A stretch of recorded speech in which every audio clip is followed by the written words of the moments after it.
Po śmierci Aleksandra II nowym królem wybrano Michaela von Habsburga. Był to bardzo wyrachowany ruch ze strony szlachty. Z jednej strony zapewniali państwu silnego i prestiżowego sojusznika, czyli Austrię, oraz spokój na zachodniej granicy i zabezpieczenie przed Turkami. Z drugiej zaś wybierali króla kompletnie nieznającego realiów polskiej polityki, licząc, że zostanie ich marionetką. I mimo zdolności Michaela tak pewnie by się stało, gdyby nie pewien magnat, Stanisław Lubomirski. Lubomirski był przeraźliwie bogaty i tak samo ambitny. Z drugiej strony był też zagorzałym patriotą, nienawidzącym wiecznie knujących szlachciców, dbających tylko o własne interesy. Jednocześnie w realiach polskiej polityki wewnętrznej czuł się jak ryba w wodzie. Bardzo szybko połączył siły z nowym królem, nie wiedząc jeszcze, jak bardzo wpłynie na przyszłe losy Rzeczypospolitej. Tuż po koronacji uzyskał stanowisko marszałka wielkiego koronnego, czyli najwyższy urząd w państwie. Od tej pory obaj arystokraci byli nierozłączni, działali jak jeden umysł w dwóch ciałach, choć historycy słusznie zauważają, że to Stanisław przewodził temu duetowi, zwłaszcza pod koniec panowania króla Michała. Zresztą niedługo później wśród szlachty zaczęto mówić, że dwóm królom musi być ciasno na jednym tronie. Bardzo szybko po koronacji wybuchła tak zwana dziwna wojna.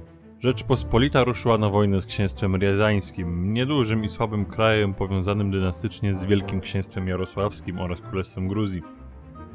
Wszyscy odczytywali to jako próbę łatwego poszerzenia terytorium, jednakże zaczęły się dziać dziwne rzeczy. Hetman Wielki Litewski, Lech Damski, szanowany i podziwiany weteran wojen z Rosją, Siedmiogrodem oraz Turcją, zginął w niewyjaśnionych okolicznościach podczas bitwy z Riazańczykami pod Kaługą w 1580. Co więcej, zginął w momencie, gdy bitwa była już praktycznie wygrana. Niektórzy świadkowie twierdzili potem nawet, że wojska riazańskie uchodziły już z pola.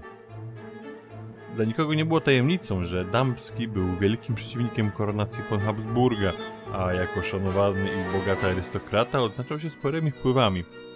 Plotki o morderstwie hetmana rozeszły się bardzo szybko, ale do dzisiaj nie odnaleziono dowodów mogących zaprzeczyć lub potwierdzić udział duetu Habsburg-Lubomirski w śmierci tego wielkiego wodza Rzeczypospolitej.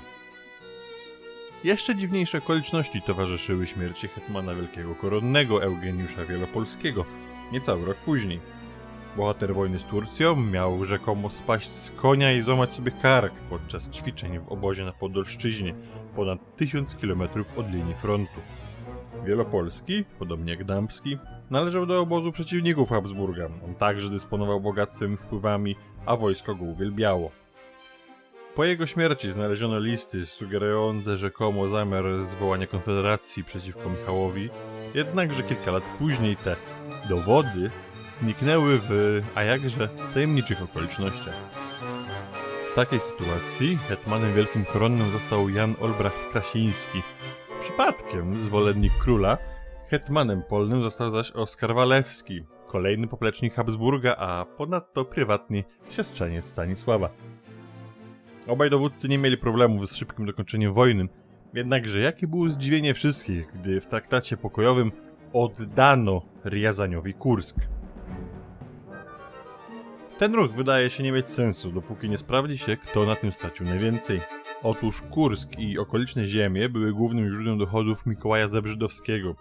Kanclerz Wielki Litewski odpowiedzialny był za politykę wschodnią Rzeczypospolitej, stanowiąc jednocześnie drugi najpotężniejszy urząd w Wielkim Księstwie, zaraz po marszałku wielkim litewskim. Co ciekawe, litewskim marszałkiem był do tej pory Stanisław Lubomirski. Gdy ten został marszałkiem wielkim koronnym, urząd na Litwie pozostawał pusty, czyniąc Zebrzydowskiego de facto najważniejszym politykiem litewskim. Nie będzie dla nikogo zaskoczeniem w tym momencie, że kanclerz Zebrzydowski również był przeciwnikiem nowego władcy. Kolejny krok został wykonany.